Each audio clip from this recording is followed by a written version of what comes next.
Ready for a marvelous journey? Don't blink, meet Vishnu, the legendary. It seems that even the gods want me to introduce them, so we definitely need a tour guide. Obviously, Pisgide is his dear mother, making Vishnu a symbol of motherhood. The island? The mountains hold the clue. The director is giving us a nudge here, making it clear that Pi has to devour his mom to survive. Talk about being desperate. For the moment he steps into the church, it's like he's magnetically drawn to Jesus and the pictures on the wall, hinting at his upcoming obsession with Christianity. Pay attention to this line, hunger is key. Remember the tiger's name? Thirsty. What's funnier, animals appear one by one, tiger just shadows, then Pi bursts out comically. As I said, the first 30 minutes set the stage. The tiger is Pi the tiger.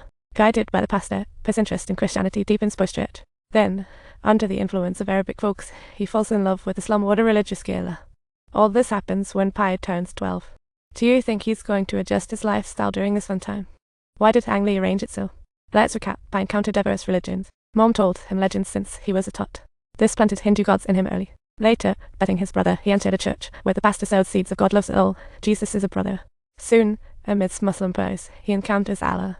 3 beliefs in one Pi, a religious melting pot. When Pi catches his first big fish in Hainan, he cries, thanking Vishnu for turning into a fish and blessing him. In a storm, he stands at the bow like a superhero, arms wide, praising skies, even ranting at God's fury. His heart is filled with God shouting a single faith can't save him. This deep reflection allows Ang Lee to starkly contrast modern-day Pi with the pre-shipwreck Pi who wouldn't touch meat. At this moment, the brother mocks Pi, Dad chiming in. Clearly, the brother follows Dad's rational lead. Dad's glance carries weight. What's more, the brother once bet Pi to sneak into church and drink holy water. Now that's commitment to rationality. Believing in everything is practically the same as believing in nothing. What Pi believes in isn't religion, but faith. Adult Pi, drifting at sea, is fully armed with reason and divinity. Reason aids in food, water, but drifting alone is ruthless. Divinity sustains him through despair. Ang Lee once said that religion is a social behavior. When Pi drifts away from society and lives on the ocean, there's no avoiding belief. Or maybe not religion, hey? Why switch from one religion to another when you can start from reason? For centuries, science has deepened our understanding of the truth behind religions, or perhaps taught us to view religions in a more nuanced way. Isn't this fascinating? Within 100,000 years, Dad glances at Mom, wanting Pi to believe in reason, while Mom hopes in religion. And Pi serves as the focal point of their conflict. Remember this, Dad's views actually possess some validity as well. Science teaches us to tackle the outside world, not just stay here. Mom's words are quite profound. This hints that adult Pi views faith with a rational attitude, but amidst the parental tug-of-war, he still opts for and Dad's words spark curiosity, doubt, and resentment. To validate his thoughts, he decides to take the plunge and hunt for the tiger himself. Pay attention to the next line, tiger. Richard Parker is a definite tiger, and he got that name thanks to religion. He was originally called Thirsty, and getting caught while drinking water is quite the irony. The tiger should be called Thirsty. What an amusing mix-up. Earlier, the brother bet Pi to sneak into church for holy water, only to get caught by the priest, who jokingly said, "You must be real." This suggests the protagonist is a tiger. The meat-eating scene is amusing. Ang Lee aims to establish the basic relationship between Pi and the tiger. The tiger is not your friend, in fact. The real friend is your father. Look into his eyes, and you'll see your own emotions reflecting back.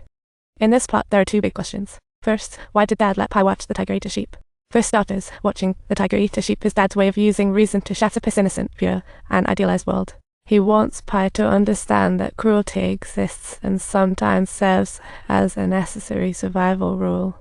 The tiger has to eat meat to stay alive, and Pi must do the same after the shipwreck to survive.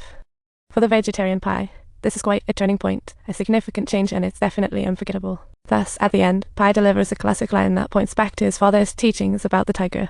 Secondly, how on earth did the tiger manage to drag the sheep in? Now that's a story worth diving into. First of all, there's only one tiger. Pi is the tiger, and the tiger is Pi.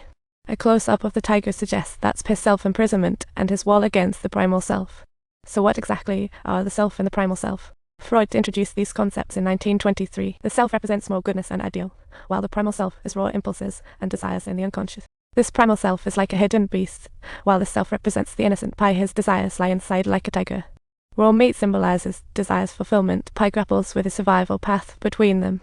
That's why viewing this scene feels both profound and slightly terrifying. It's complex and yet hard to articulate. It's quite the conundrum. So why the urgent defense? Because we just hit the year 1970. A quick search will reveal that this event is what kicked Pi's family into high gear. The camera zooms in on the book in Pi's hand, Notes from the Basement. It reflects his soul's painful introspection. The camera zooms in on Pi's book, Notes from the Basement, capturing his soul's painful introspection. Subscribe.